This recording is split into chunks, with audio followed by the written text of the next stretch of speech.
Hello, everyone, and welcome once more to the ISC course on Introduction to Environmental Epidemiology. Today we will have, first of all, the theoretical session on ethic guidelines for epidemiologic research, and then, as always, we will have the first applied session today, and tomorrow the second applied session. And just as a reminder, next week we will have another set of sessions as an exception this month of May. It will be like this. So, Beth, I hand it over to you for the introduction of our speaker today. Thank you. Okay. Thanks, Anna, and thanks everybody for joining us for an extra session this month. We thought this was such an important topic that we updated the schedule to accommodate it, and so I'm very happy to introduce Adetoun Mustapha, who's going to give us our theoretical lecture for today. If you have questions, as always, during, you can type them in, and also be prepared if you want to raise your hand and ask a question verbally when she's finished. So thank you so much, and Adetoun, go ahead. So good morning, good afternoon, or good evening, wherever you are. My name is Adetoun Mustapha. I'm based in Nigeria. I'm a member of the ISC Ethics and Philosophy Committee. I've been a member of ISC for over 20 years now. And I was the co-chair of the Ethics Committee and one of the authors of the revised guideline. So I'm going to just introduce. So we are talking about the ethics guidelines for environmental epidemiology research. The recorded session of the full lecture has already been posted. Please, if you have not looked at it, I will encourage you to take time to go through it. I'm just going to spend a few minutes to highlight key sections of the talk, and then we'll have more time to have a conversation around why research could be unethical and what will make them to be ethical. Before I move on, I really want to remind you why we need ethics guidelines. It is because findings of our studies as environmental epidemiologists play a critical role in underpinning evidence-based policy, which is aimed at protecting the public from environmentally determined harm.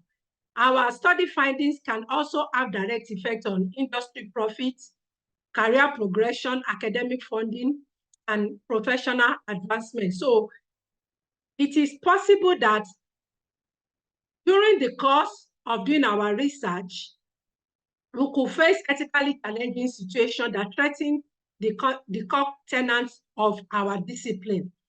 And the core tenets of our discipline is about enhancing, promoting, and protecting the health of the public worldwide.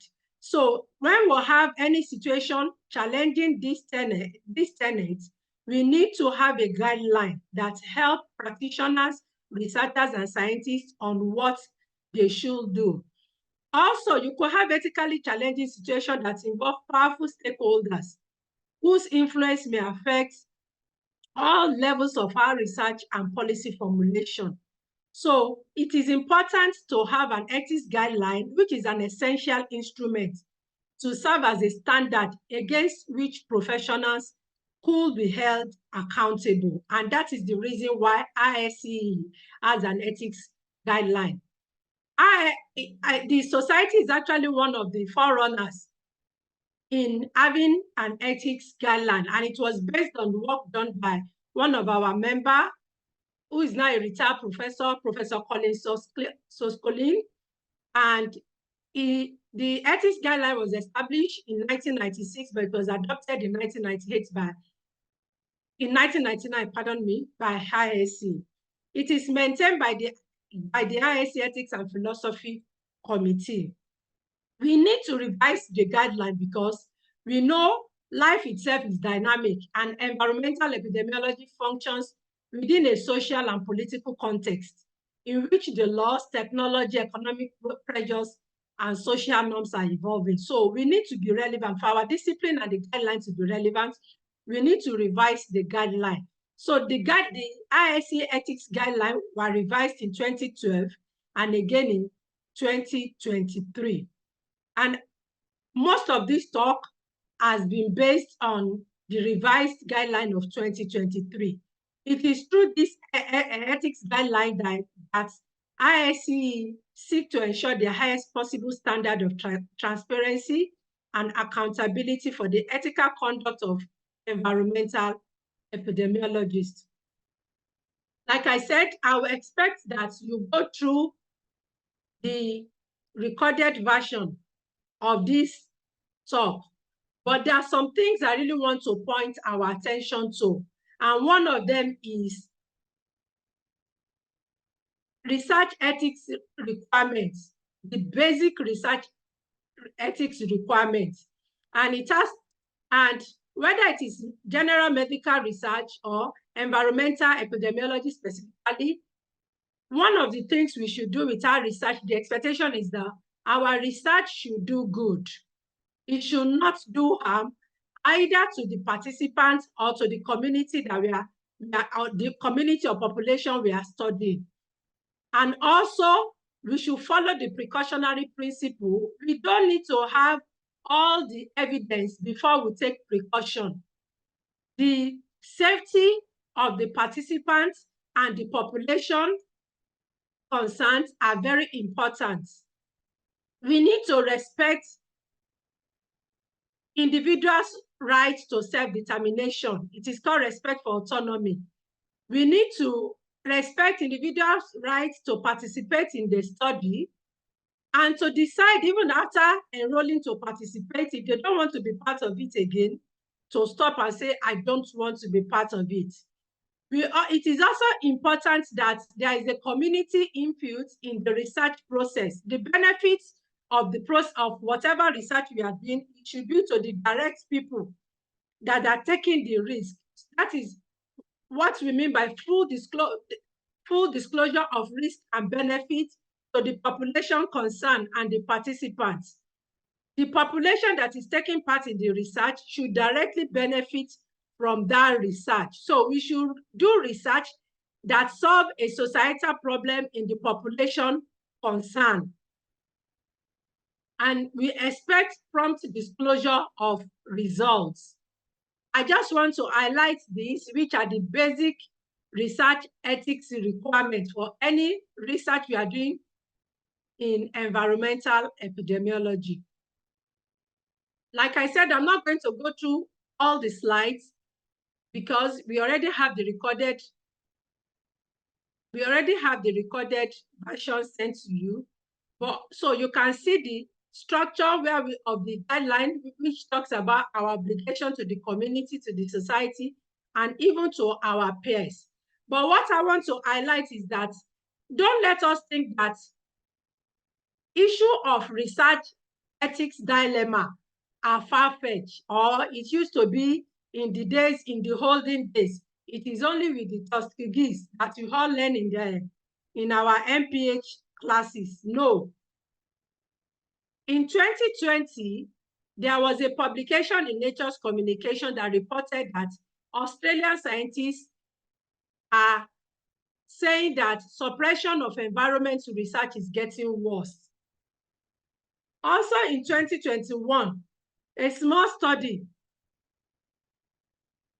also reported in the same Nature Communication that health researchers are reporting that funders are putting pressure on them to suppress results. And I need to let us know that some of this pressure come in subtle ways. How did they come? They come through reluctance over publication because results are deemed unfavorable. Sometimes they ask researchers to alter their conclusion, or sometimes they delay the report findings. There has also been an attempt to discredit members of research team. We've had people who are whistleblowers.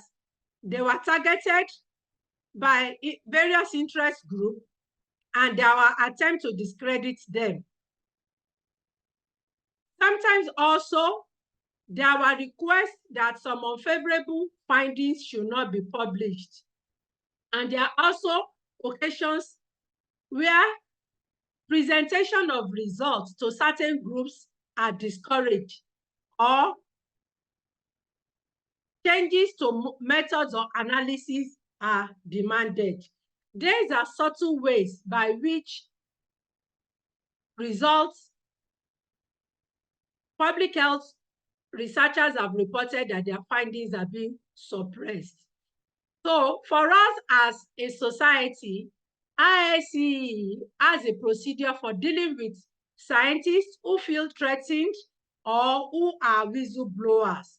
If you go to the ISE webpage under policy and advocacy, anyone that feels threatened, any of our members that feel threatened because of their research or they feel that they are targeted, we have a procedure to listen to the complaint and also provide support, necessary support for them.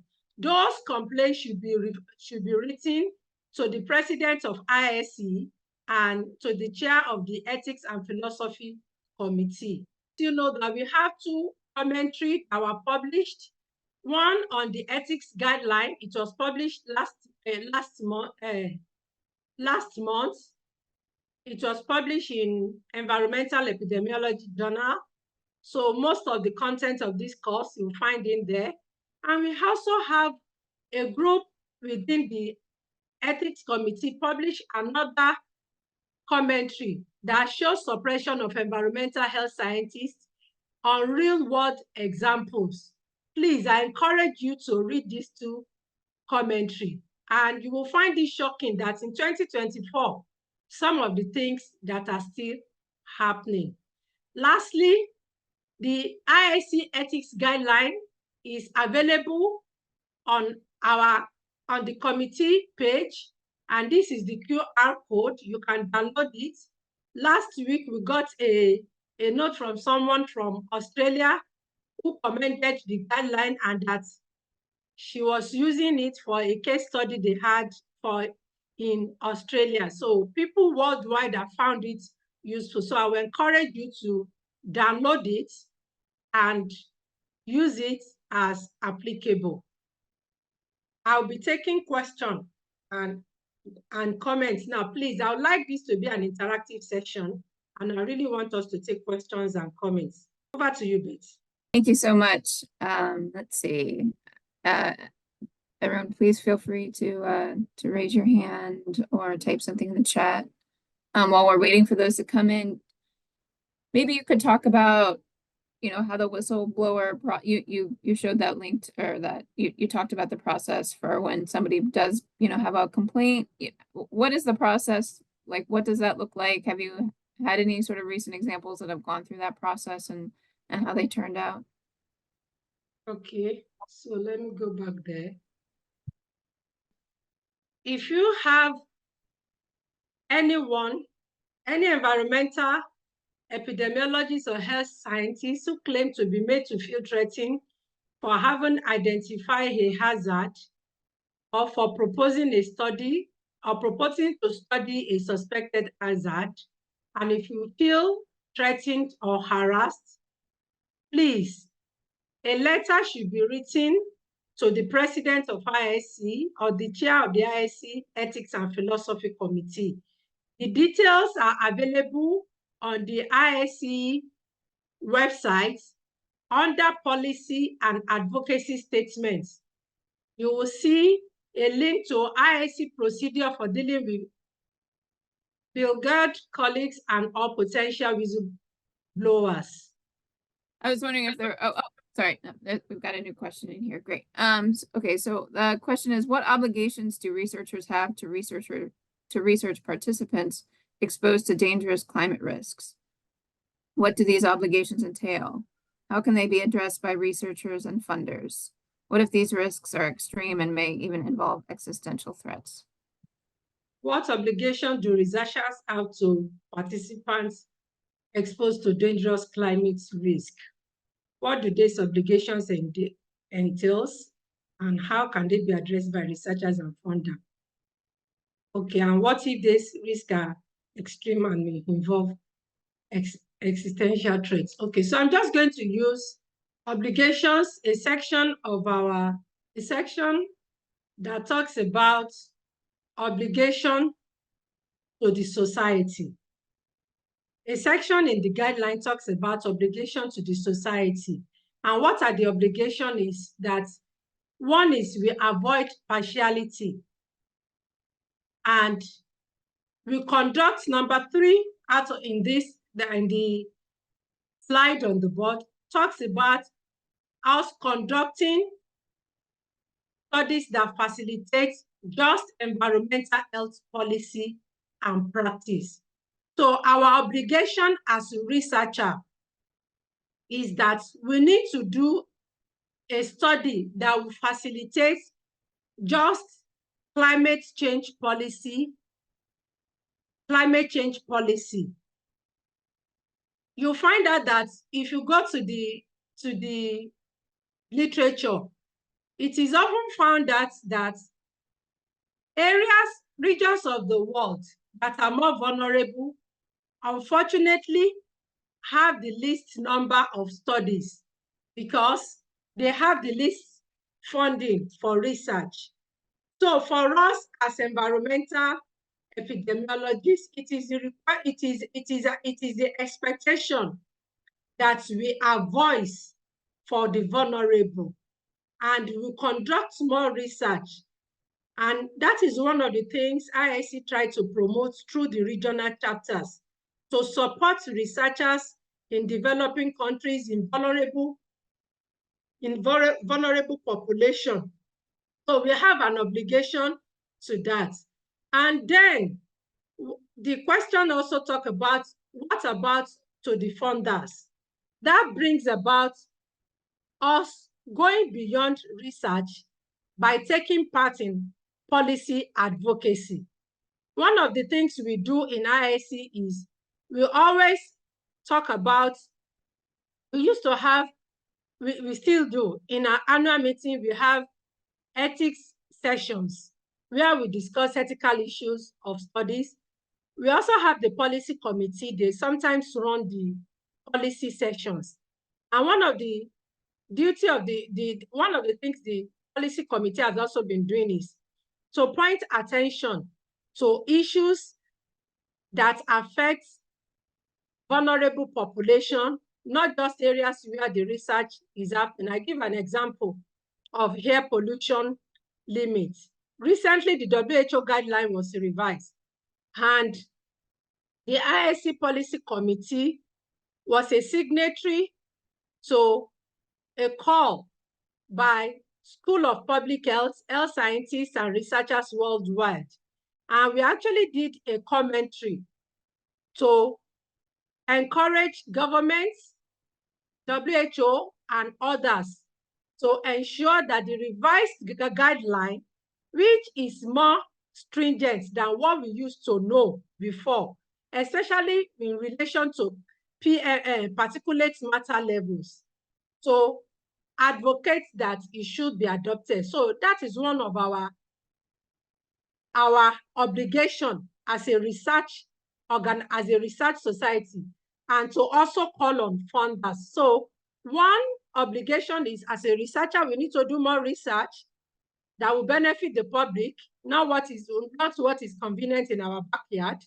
The other one is advocacy for more funding to vulnerable population that needs the fund, and they might not have it because oftentimes people in global South are not the one controlling bulk of the research funding.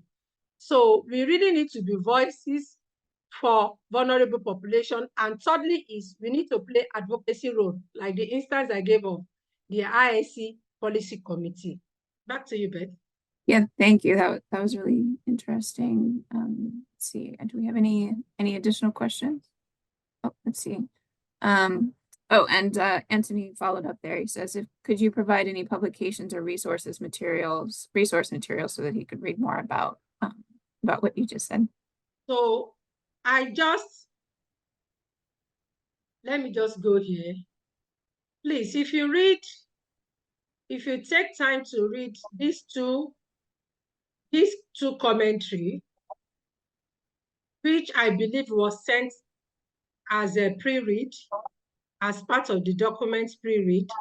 You will get to see it, and you can also take a link to some of the references cited here. So these two you can, and also please, if you can scan this QR code, what I've just described is stated in the full ISC ethics guideline.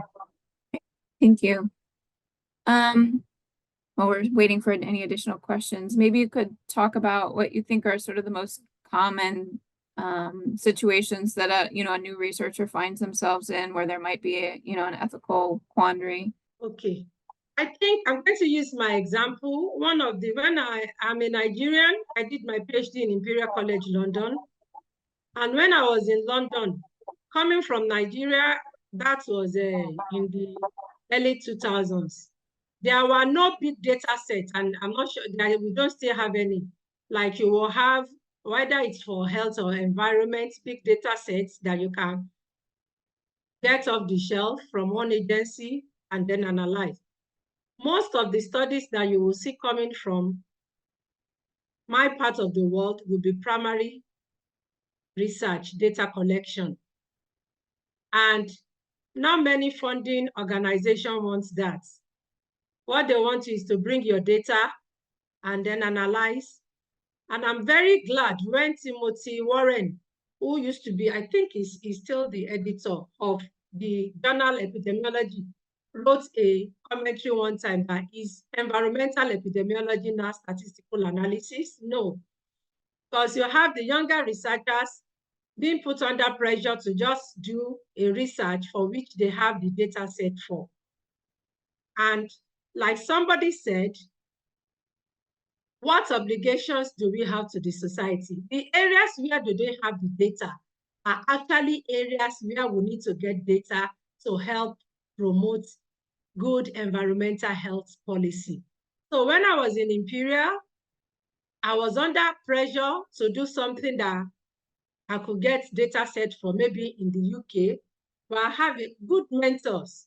They supported me all the way. I said I would prefer to come to Nigeria to come and collect data. I got an air pollution monitor for PM, a carbon monoxide monitor. I came around, there were no local sensors then. There was a study that was just completed in Leicester, so they borrowed me, traveled to Nigeria. I encountered a lot of trouble in the field because electricity were not available, having to charge battery. But I tell you, it was a difficult research. Even some of my colleagues were wondering, why are you giving yourself this stress? But that study became one of the first studies that published that linked PM 2.5 to traffic pollution. And that study earned me Rebecca James Baker Award from ISCE. It's been cited severally, and it's one of the things that propelled my career. So for a young researcher, I would suggest that you go out of your comfort zone. All the things you would do in comfort zone has been done. There's too much competition. But if you go into an areas where there are not many competition, it will help develop your skills, and it will also aid your future career. And so nowadays, each time I look back, I'm grateful to my supervisor then, Professor David Brigg is retired now. And now I have my home PhD students and MPhD students, and I see that struggle to tell them that please go and collect data. Environmental epidemiology is not just statistical analysis. You need to know the context. You need to know the population. In fact, I remember at that time, there are some of my colleagues at that time who just collected, they were funded through a research project. They cannot even calculate sample size. They don't even know how to calculate sample size. They had to learn it, but I had to do a primary research, so I was compelled to learn it. So please, I will encourage you, look at areas where you will make a lot of impact and do a study. In fact, for us as a researcher, for people in Global South who are on this call, IIC encourages us to do more of research that will benefit our population. So please, if you are not a member of IIC, I encourage you to be part of it, because you will meet like minds that you can collaborate with, and you also meet mentors that are willing to help and support you. Thanks. That was a great story. We do have one more question in the chat, and hopefully just enough time to answer it. So Diego asks, in cohort studies, when we explore how a given exposure may affect a given population, the IRB asks us to include in the informed consent ways that the participant can take to mitigate the possible harmful effects of the exposure. Could this introduce bias into the study due to behavioral change? If so, how can we avoid this bias? Please, I need the explanation for. So the IRB asks that they include informed consent for the study, for the population, for the cohorts. It sounds like within the informed consent, it should list some ways that the participant can mitigate the harmful effects of the exposure. So how they can, maybe reduce their exposure, which then could change the results of the study, right? That's how I'm interpreting. Ah, okay. So the IRB actually ask you to tell in the informed consent before you do the study that's how they are. Let me give you an example. When I did a study where we look at the impact of air pollution on school children, it was a questionnaire that we administered. And you don't want to put in the informed consent, because one of the questions you are asking is, do you think air pollution at school affects you, your health? Do you think air pollution at home affects your health? Do you think air pollution everywhere affects your health? So you don't want to put in the question, you don't want to put in the informed question and say air pollution at school affects your health. So what we did at that instance was to ask the question, and immediately after administering the questionnaire, we had some infographics that we donated to schools, and we took the students on it that air pollution, whether it is at school, it is at home, or on the road and everywhere, it can affect your health. And that this is how it can affect your health. I think one of the challenges we have in some IRB is that we don't have environmental epidemiologists as members, or even environmental health specialists in board. When I started my career, I actually did a study, and I sent it. It was a health impact of landfill sites, and I wanted to publish it, my study for my MPH. And the journal editor told me, the editorial team, that this is not science. That was in the in 2000 in Nigeria, local journal. So one of the challenges we've also found, which we have also tried to address, is, and it is not peculiar because I've had conversations with my colleagues in the US and what have you. We sometimes in the IRB, you have chemists, you have other sciences. I've even submitted a study proposal to an IRB that told me that you have not stated the chemical analysis you are doing. And this was a study to look at air pollution. We are going to install local sensors across areas to take PM pollution levels. So what I would suggest is to actually write to such IRB to state why you introducing the question, what you are studying might create a bias, and possibly put references to that. The first study I did in Nigeria, I actually had to convince the IRB that the research method is correct. I got a study done by ISAC in about over 90 countries. The paper, which my method follows, I included it. And it was that at that time, there was not even somebody with environment background in the IRB. So it was after they read through that and they asked me questions, I replied that they were able to approve that. So it might not be intentional, it might just be the competence level you have in the RB, but you can submit things to them to let them know what you're doing is right. All right, thanks so much, Adetoun. And thank you so much also for suggesting this topic for the course. I think it was a really great addition, and we're so happy to have it recorded and available to everyone for, those who are here and those who weren't able to join us today. Anna, did you have an announcement before we transition over? Yes, just as a reminder, we will have the first version of the applied session today now by Atanu, and tomorrow we will have Nivin. For those of you who cannot stay right now, you can join tomorrow. All right. And with that, we'll transition from the theoretical session to the applied session. So I'm very happy to introduce today Atanu Sakar, who's going to give us our applied session. So anyway, hi everyone. First, I should thank Adetoun for making such a wonderful presentation and initiating this such an important online session.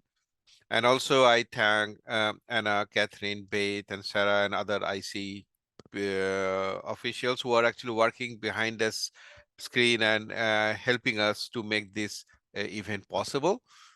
And I am Atanu Sakar, and I will just let me know if you have any problem in audio. I think Beth will definitely let me know. So today I talk about this IC online course on an introduction to environmental epidemiology, the applied session. And let me introduce myself. I am Atanu Sakar. I'm chair of the Ethics and Philosophy Committee of IC from January this year. Let me introduce to my colleague, Dr. Nivin Abbas. She is vice chair of the Ethics and Philosophy Committee. So this is the outline broadly. I will introduce and discuss the conflict of interest concept.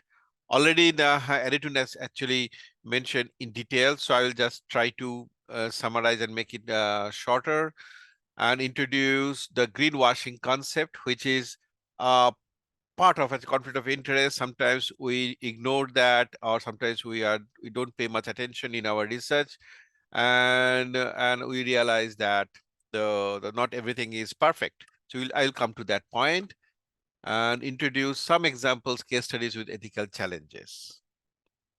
So what is the conflict of interest? I mean, we always saw conflict of interest in our research during ethics application, during the publications we mentioned in our when you submit the manuscript. There is, we all are very familiar with that concept. But what is it actually? The conflict of interest actually occurs whenever a political, bureaucratic career or economic incentives, real or perceived, has the potential for producing partiality or compromising objectivity. And it exists whenever an epidemiologist's role, obligation, or personal interest in accommodating an institution, sponsor, job, or financial security, or personal goals compromises obligations to others who have a right to expect objectivity and fairness. Giving very clear examples, which nobody has any doubt, but I'm just giving to start our discussion, the presentation and discussion, followed by just an example, and in say one industry polluting the local environment, and there's a lot of issues in the local people are complaining, and you guys want to do a study to see the extent of the contamination, see the population exposure. But just imagine if you see that a part of the research is actually funded by that industry itself, or industry's own public relation group, or someone in the funding agencies actually represent that company. If that happens, obviously they are trying to influence our results, or not allowing us to publish some of the data which they don't feel comfortable. They feel that their image and their functioning will be challenged. So this is a conflict of interest. So when you go for a research and you see that who are part of your team or who are funding, we have to be very careful that who are actually part of that their team, and whether there is any kind of this definition of conflict of interest exists. Oh, sorry. So what is greenwashing? Greenwashing is a public concern about the environment that have increased significantly because of too much, the media and the social media, and we are getting information explosion. People are really concerned about the environment. It is not what was the situation 20 years ago, 10 years ago. Now people, whenever go to buy some electronic goods or buy food, sometimes they see the level, they see whether it is, I mean, many people I have seen, it's not really confined to the global north, the global south also. People check whether the food having any, say, food levels, the trans fat, or food having, follow the production, follow the ethical guidelines, saving the rainforest, ethical work practice, all those stuff, right? If we buy coffee, you see a lot of, they have a lot of different logos. So people are quite concerned. And since people are concerned and people select their product based on that, companies are also very much concerned about how to promote their products. Now, the problem is that when the products are not following the ethical guidelines, not environment friendly, and they want to promote that product, what they do, they go for many different types of deceitful acts. Sometimes they inflate the data, sometimes they suppress information, sometimes they simply lie. So, but they promote it as it's a great product, get great ethical guidelines they followed in productions, in selling, in manufacturing, all those stuff. So that is, we call it greenwashing.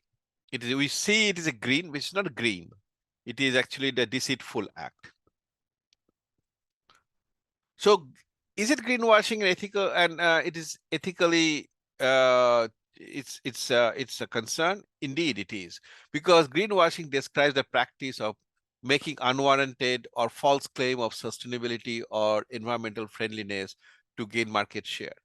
This can be making environment claim without supporting evidence, including advertising with misleading buzzwords, green, sustainable, and later we found that they are actually all false. I mean, you'll find that nowadays how environmental organizations expose the greenwashing of various companies and the organizations and agencies, governments, and the countries also.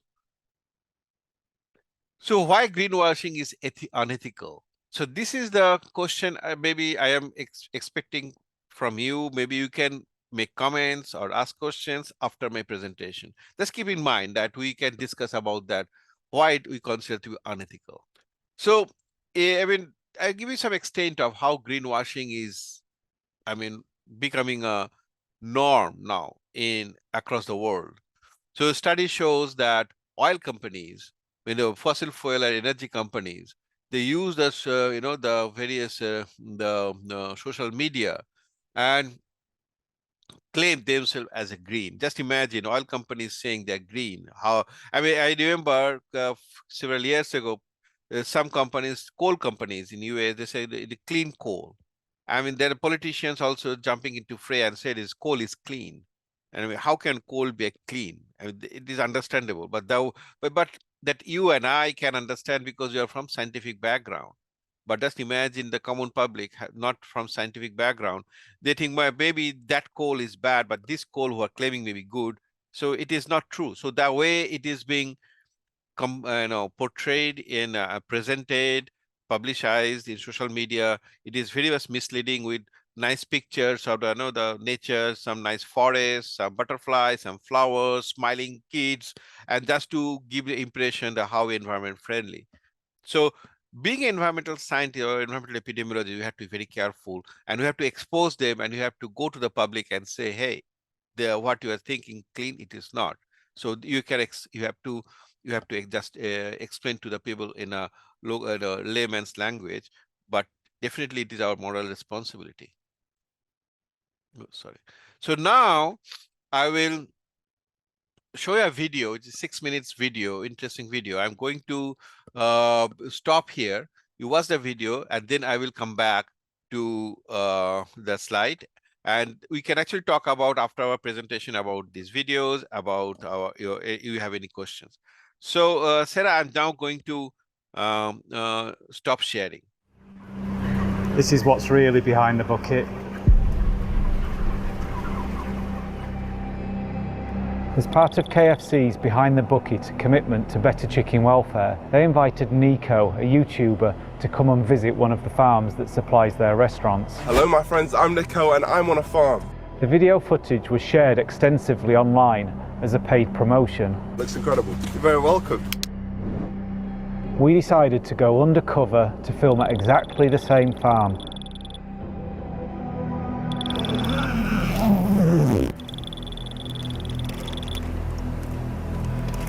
Boots dipped, let's get inside. Look at all those chickens.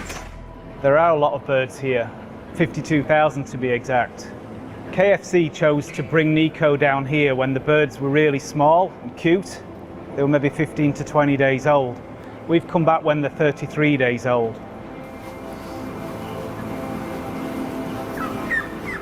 So you really do care about these chickens then? Yeah, we do. Tony, what about these chickens? Do you care about birds like these three here who they've got to the point where they can't stand up anymore? Because their skeletons are so immature, they just can't handle the weight, so they get to a position where they just can't walk anymore, they can't feed. All right, Tony, I want you to address a conspiracy theory that KFC pump chickens with steroids and make them huge. Nobody grows chicken like that. Nobody in the animal protection movement claims that farmers are using steroids. Antibiotics, yes. And what we do object to is the selective breeding of these birds over decades so that the birds take on so much weight that they can no longer stand up. Why do the chickens have a swing?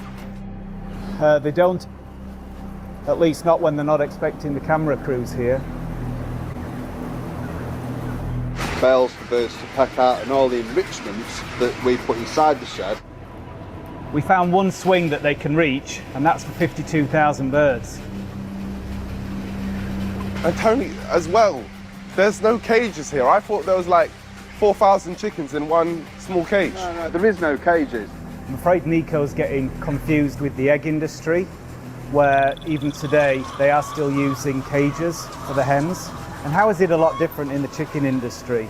They have no access to the outdoors, they have no natural light, they're just stuck in these horrible factory farms for their whole lives. We're very proud of our animal welfare here. And the birds plenty of room to roam. You tell me, do these birds have plenty of room to roam? Each bird has about as much room as an iPad or an A4 sheet of paper. How is that better than a cage? We'll sprinkle fresh straw across the floor area for them to play with and sit on. Put that bale under my arm like that, and then I'll just chuck fresh straw on the floor. It's not exactly straw, it's a mixture of wood chip and feces and urine. It doesn't get replaced. They just spend their lives sitting on their own excrement, and as a result of that they get a lot of lesions. Oh, I was hoping we wouldn't find any dead birds, but look at this one.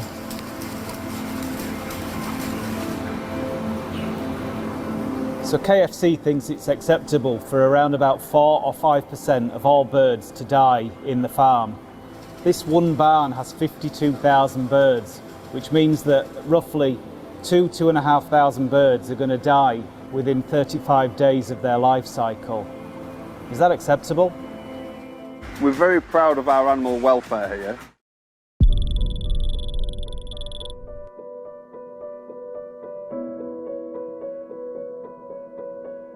This is what we found outside the barns. Ugh.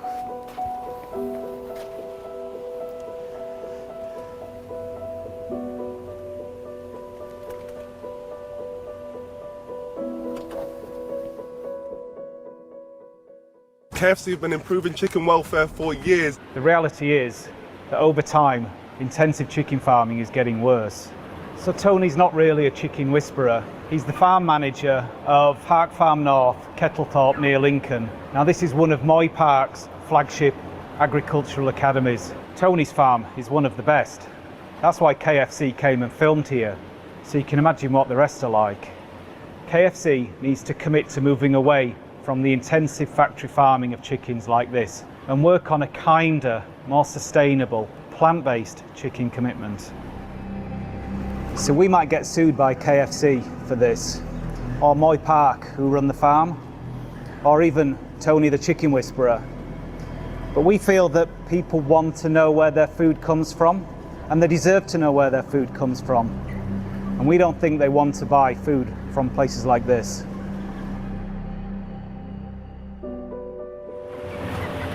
You know, you can still shop at KFC. They do a really good vegan fillet, vegan chicken burger. It's a corn fillet. And it just saves having to put thousands, millions, billions of birds through this type of suffering. It's just so unfair.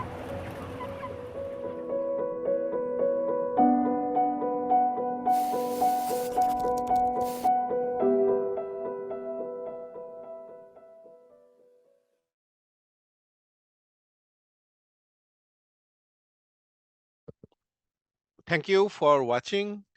Now again, I shared the screen.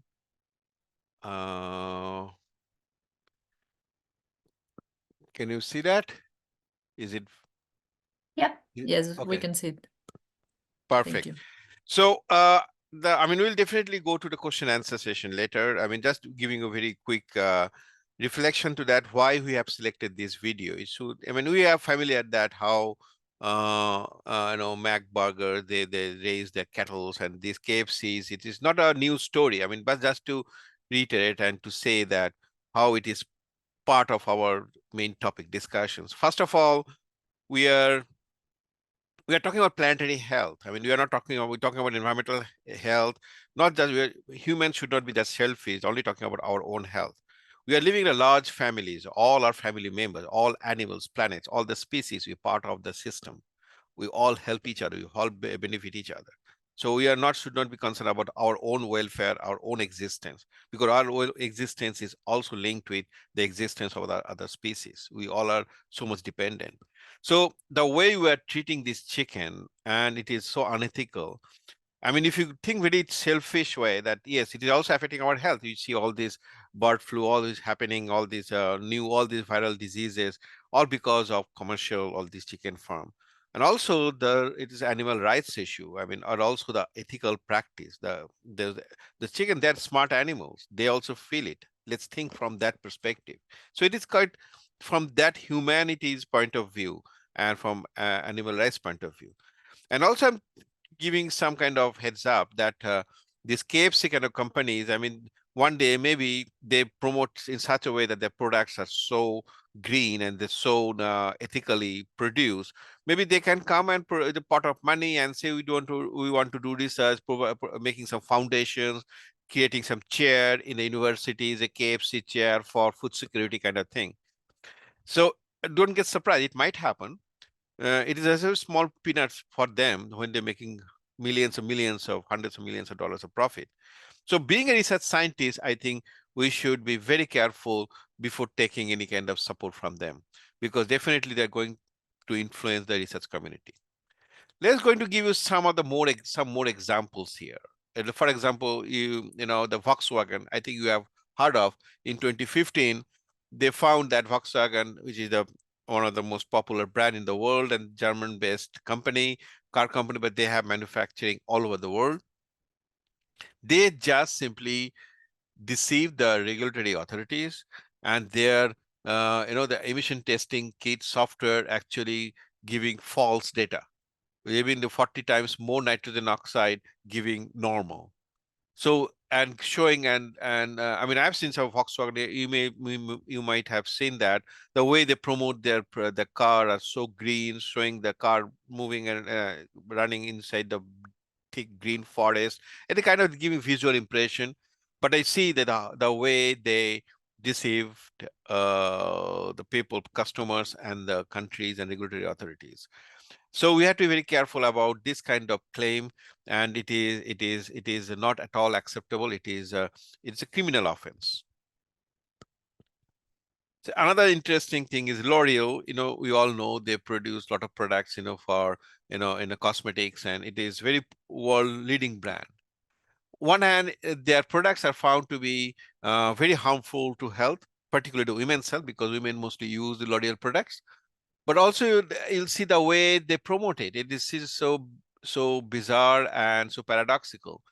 With the help of UNESCO, in Canada they give a award for Women in Science Fellowship. So one hand, they are promoting the products which is actually killing women. On the other hand, they are giving part of their profits to promote the women in science, women's empowerment, and so this such kind of thing. So people, those who are not aware of the product's hazards, they will think this company is so great. They are so keen to improve the equality and equity as far as the studying science is concerned, gender equality, and empowerment of women. So we have to be very careful again, though, that when you have any kind of studies, if you see L'Oreal coming for any kind of support, and they use their image making, building all these scenarios, we should take a conscious decision for that. Same with the Johnson. I mean, Johnson, Johnson, then powder is become global issues in all for last several years, that how their products are actually causing cancer and other diseases because they did not did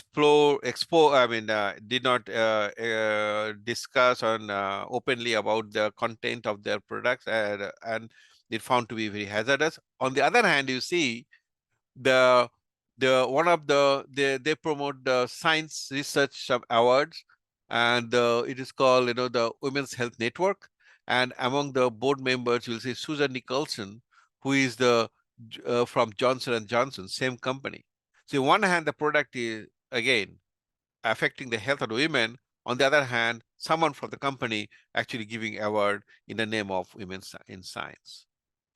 And another example, you all know that oil companies are desperate to image makeover because climate change people always blame, and it is that how oil companies suppress their data. In 1960s, they first came to know about the product oil, how fossil fuel is causing climate change, but they suppressed. Now they're giving money to the universities. They're helping in developing the campus, new research chair, new departments, providing fellowships or to the students. But thing is that it is causing a lot of disservice, and we have to be very careful while this kind of companies are offering a big pot of money, because universities need money that to regular functioning. It is a very expensive now to run a big lab, but they're taking the advantage of that. Sometimes they're directly coming to the university offering money, or sometimes they're creating the public relation without mentioning the name of the supporting companies, and they are giving money. So I'm giving one example I have to not mention here, that few years ago, IC had an affiliated journal, and the journal is open access journal. And so, I mean, impact factor wise, it is a good journal, impact factor wise. But later we found that it was MDPI publication. I think you have heard of this published MDPI. And the article published in British Medical Journal, and they found that one of the articles published in MDPI, actually some of the authors are actually, that was on tobacco and nicotine patch and all those, the tobacco cessation program, something like that. And two of the authors, one of them actually directly funded by the tobacco companies, but not directly to the person, through a public relation office company. And they're part of the authorship, and they also funded. And that showed the journal directly involved in unethical practice, and there is no mechanism of cross-checking by the reviewers, because they have not mentioned whole authors, and that they mentioned there is no conflict of interest. So you understand that how these corporates actually function. So that published in one of the topmost journals, and that was affiliated to IC. And we have taken a decision and removed that journal from our list. So, but they're still trying. I mean, they're still trying to, whether they can be what do you call, the sponsor for any IC meeting, annual meeting. But we definitely say big no. No means no. So that is our ethics and philosophy committee's job, and also policy committees, to make sure that we should not fall prey to this kind of, the clandestine action, and basically tarnishing the image of our organization. And of course, it is one unethical practice. So how can we avoid the greenwash? So again, I'm not answering the question. It is a question to you. Maybe after my presentation, we will discuss this. So next issue is, do the researchers face pressures? I mean, many cases, when we work in environmental health, sometimes our data is actually threat to the polluters, threat to those who are actually involved in this kind of unethical practice. Definitely not everybody respond very polite ways. Sometimes they simply threat, either verbal threat or different kinds of threat. But how do the researchers really felt pressure across the world?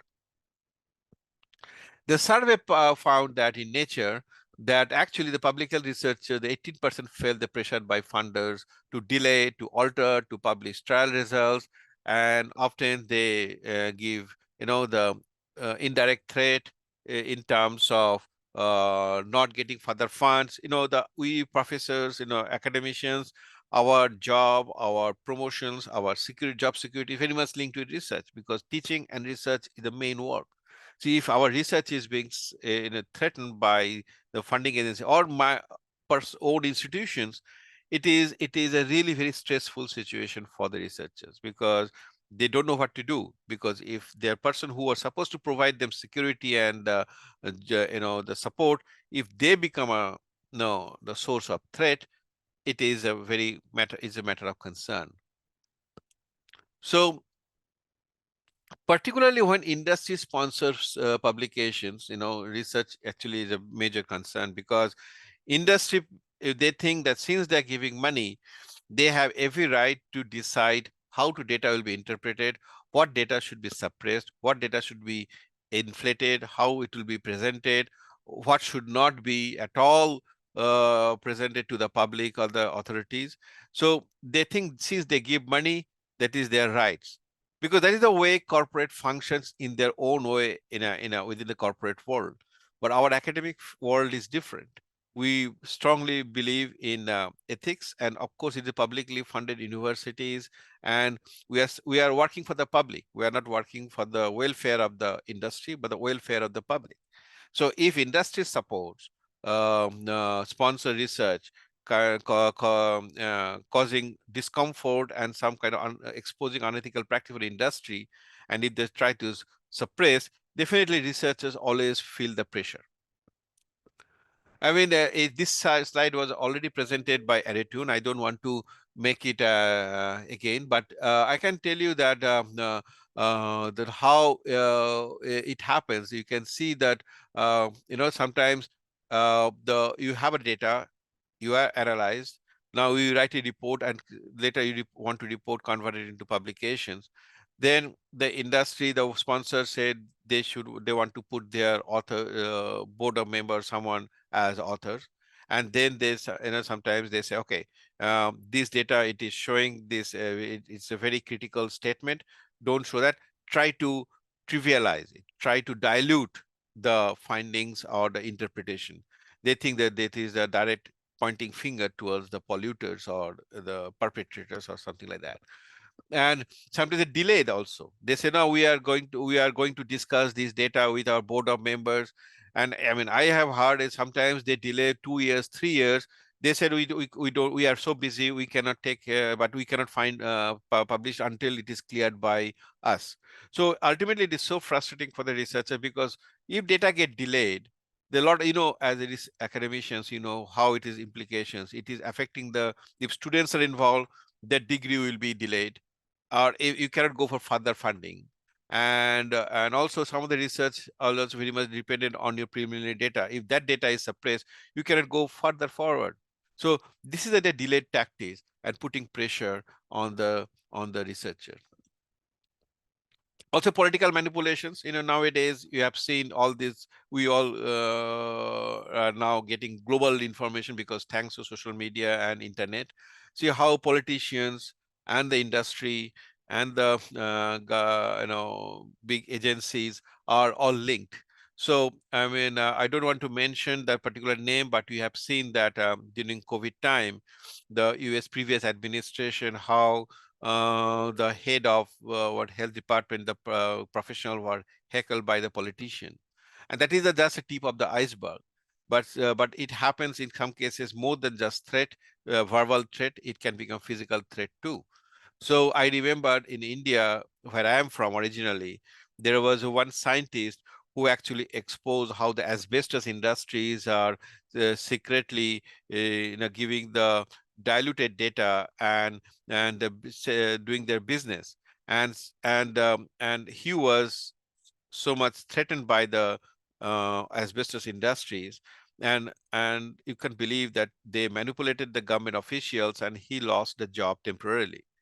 Thank, Thankfully, IC took the initiative, and IC used his connections and reached out to all the top scientists and the academicians and the right activists, ethicists across the world, including several Nobel laureates.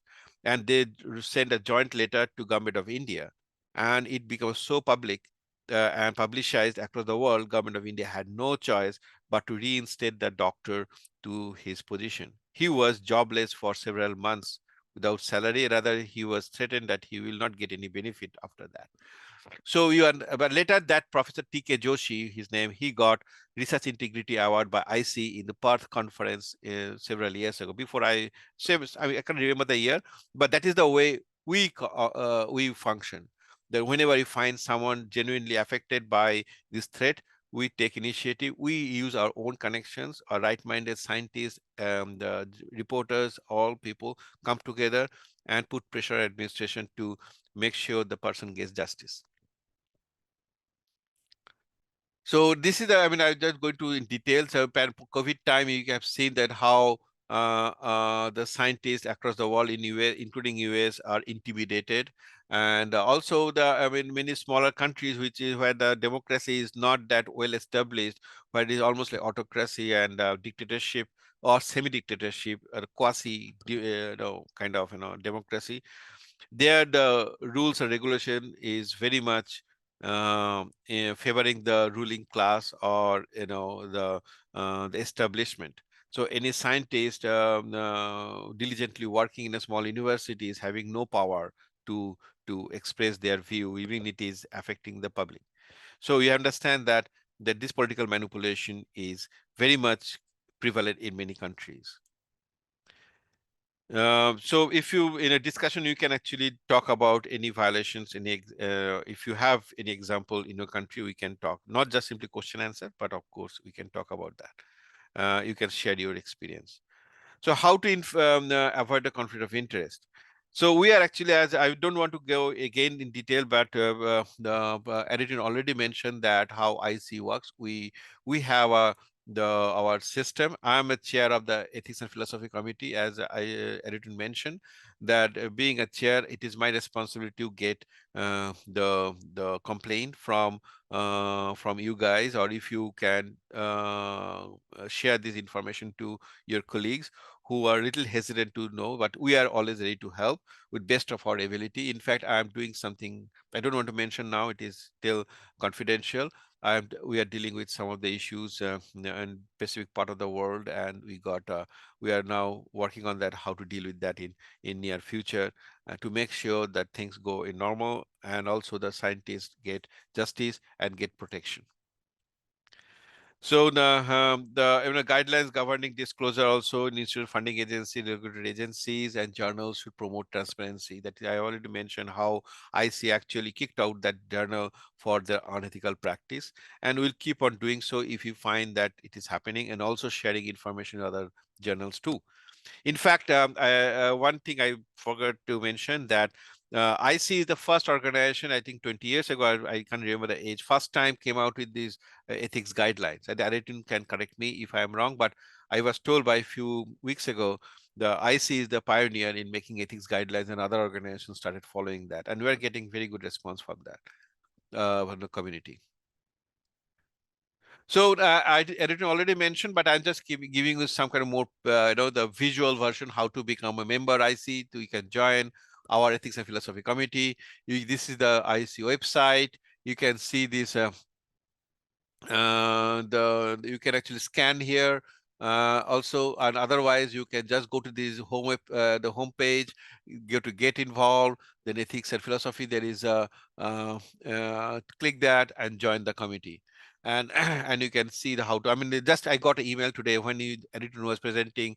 Someone sent an email request to join the ethics and philosophy committee. I got it from Catherine. Then we admit that person, and it is part in the list. So that is the way we include that. And also, I see in we are Ethics and Philosophy Committee also involved International Network of Epidemiology Policy, INEP. You can also scan here. You can get it. You can directly go there. And ethics also, we talk about the conflict of interest. And it will, I don't want to, because we don't have much time.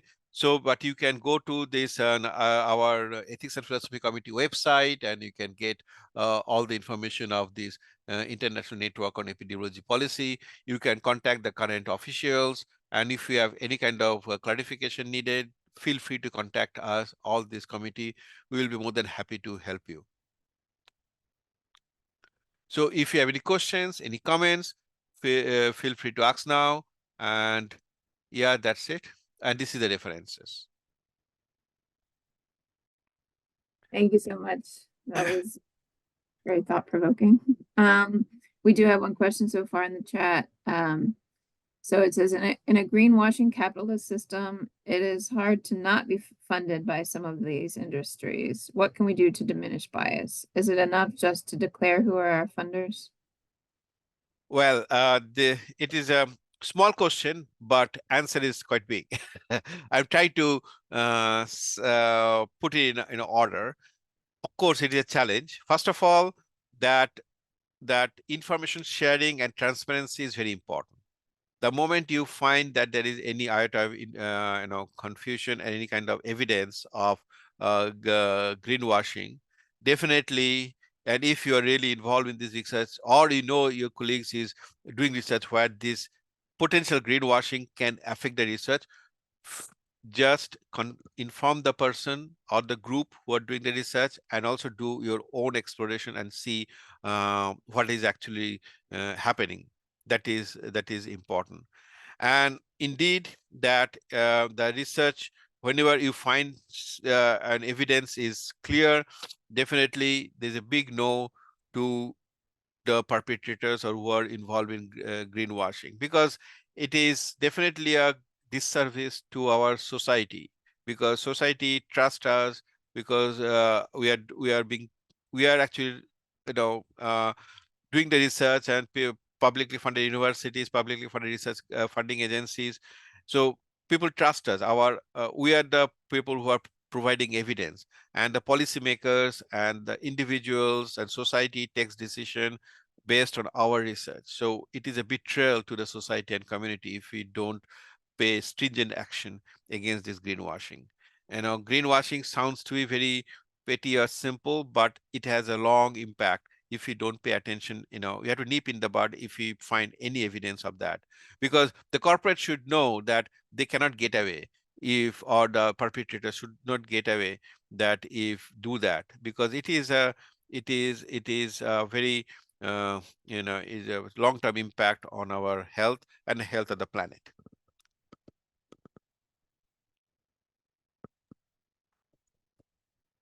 Yeah, thank you. Thank you so much. Are there other questions? Feel free to raise your hand or type in the yeah, you can stop sharing.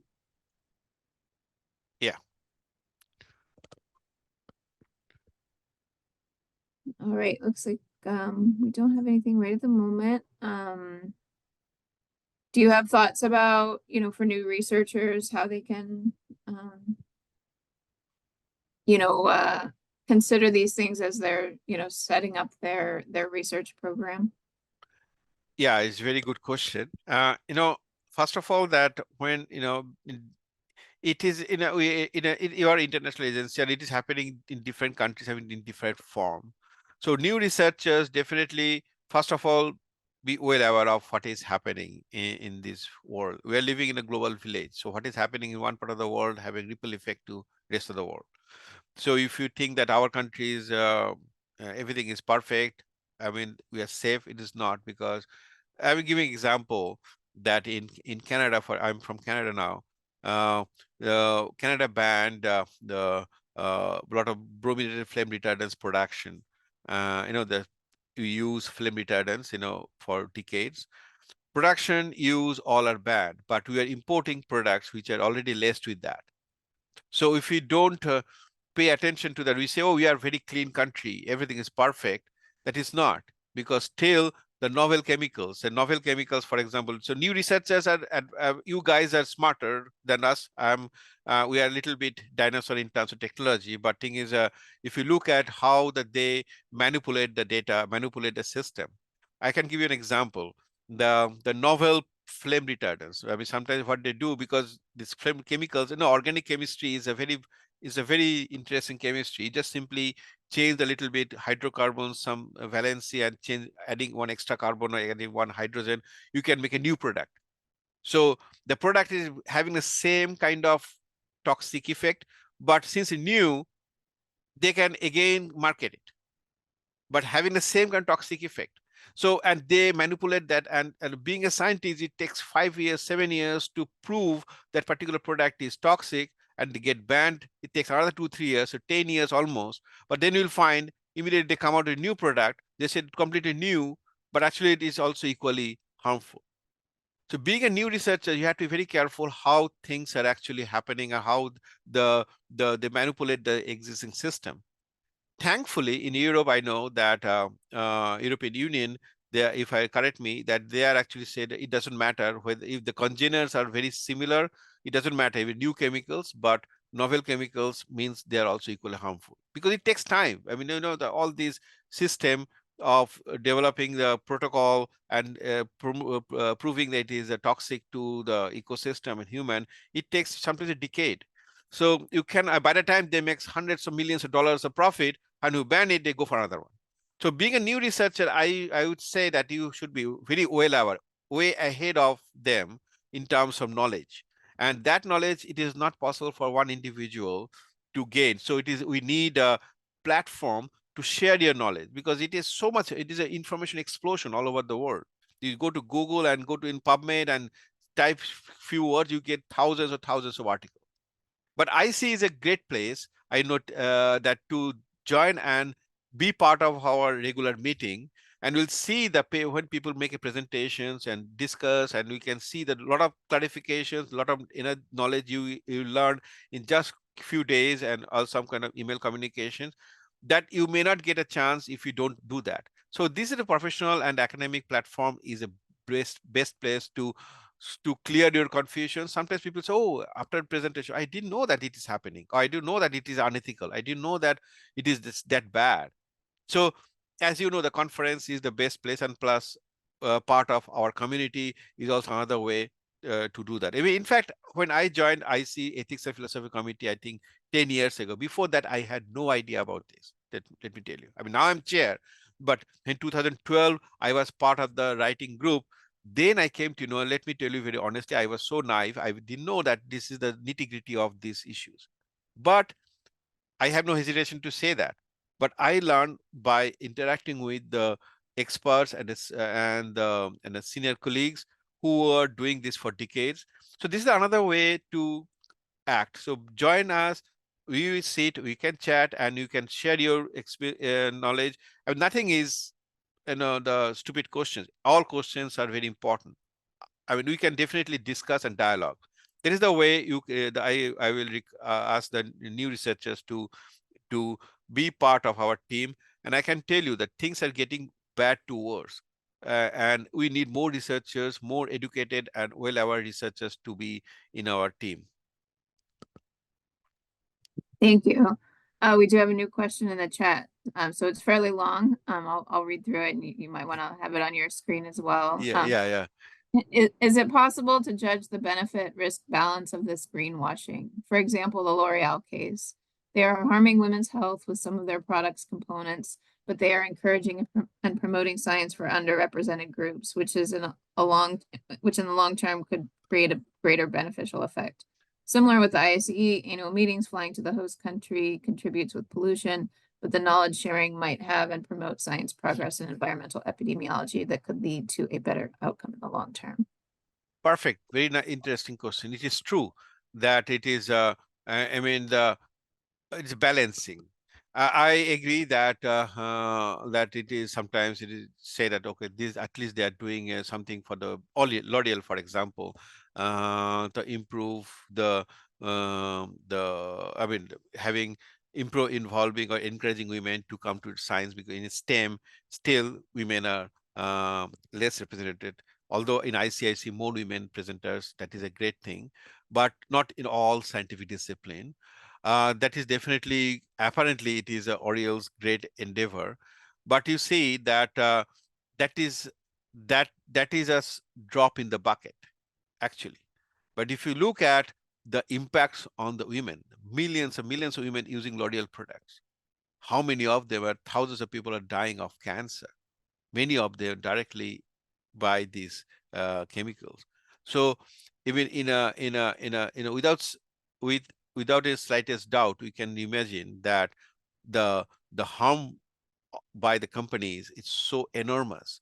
Now, as you say, the benefits were coming. Now, this is their ploy. This is their plan to suppress that's why I call greenwashing. We're washing with the green and say everything is green because we think all greens are good. Greens are environment friendly. That's why we use the term use greenwashing. To me, if you ask me honestly, I mean, there are other ways, other different ways to promote science. I mean, our objective is to bring equality, equity, and justice, and also the feminist perspective, basically to have more equal gender equality in terms of the science, access to science, and access to science studies and research. I think we can easily get away with without we can easily work without this kind of companies initiative. I mean, there might be initially the people say we are losing money, but you see that they are not doing charity. So this is basically doing it just to suppress and just to divert the attention from their I should use the heinous act. They know that these chemicals are bad for the women, but they're promoting for profit. So that part of that crime we're using promoting the science for the women. So it is almost like tobacco companies. They are, they say, okay, they are giving some money to do research on lung cancer. Just imagine if tobacco company, but they did it. They tried to promote that they want to provide money to produce some anti-lung cancer drugs. Tobacco companies, they did all kinds of tricks. Shall we take money from tobacco companies who are mainly responsible for lung cancer? Definitely no. So it shows that you are losing money, you are losing some kind of opportunity for the good and a benefit of the society, but at what cost? Rather, we can divert our energy to make sure that that product should be stopped. That will be more beneficial to the society, taking this small peanut. You know what I mean? I mean, you may argue with me that, okay, that that benefit is different, but it is another kind of benefit. Why don't you have both the benefits? But how can you get it when the perpetrators, they are actually dictating who will be benefited and who will be, and how the benefit part of their profit can be transferred to little benefit at the cost of the benefit of the millions. Harm for the millions. Hope I have answered the question. Yeah, thank you. Any follow-up or any new questions? Okay, yeah, he says thank you. Very illustrative. I was going to ask about the Ethics and Philosophy Committee. How does the committee handle prioritizing? Obviously there's just an infinite number of topics that could come up there. So how do you prioritize what you're going to focus on? Yeah, it is it's a very important question. I mean, when we are overwhelmed with the issues, thankfully, ever since I am in the committee, I think before that I served as a vice chair of the Ethics and Philosophy Committee for 4 years under Ruth. Ruth was then chair. We got a lot of issues, but when you're prioritizing, actually we did not say that this issue is less important, that issue is more important. What we this definitely when we all are working as a volunteer, here it is not a paid job, we are volunteers, so and we have so many things to do, our other professional commitments.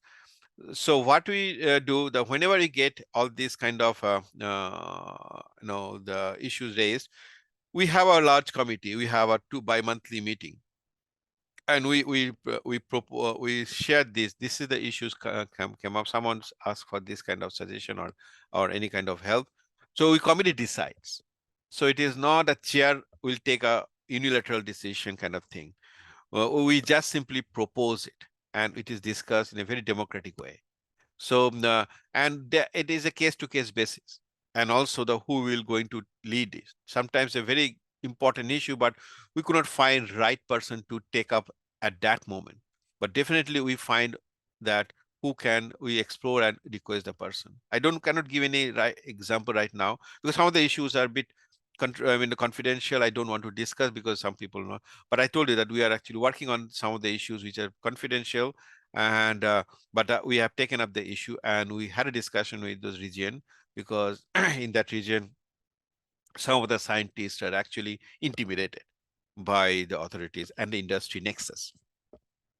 And I don't belong to that region, but we have a lot of members from that. So we are actually working on that. We're getting the data now, and then we can see, sorry, how best we can go ahead. I mean, we have past experience of very successful resolving the conflict and giving the person justice, and make sure that it should not happen, and also publicizing the information to the larger community members, so people should know that if that happens in elsewhere, that what we can do. So going back to Beth, your first this question, that prioritizing is priorities again case-to-case basis, but we go to our community, we have a 2 bi-monthly meeting and we discuss that.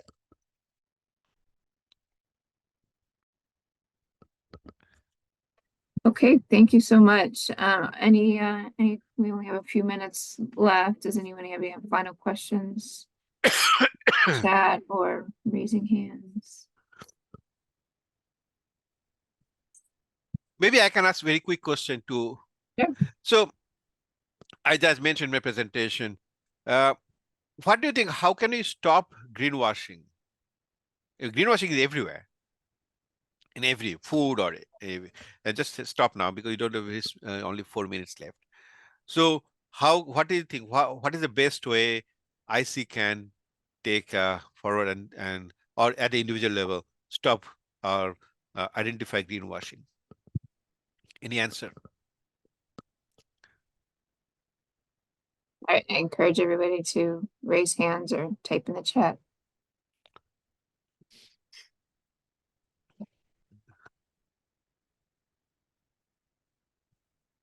We're getting close to the end here. Any thoughts?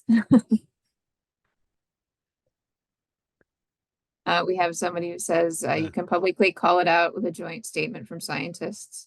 Yeah, that is a dissemination, and that will be with evidence, full evidence, and that needs some research also. Absolutely right.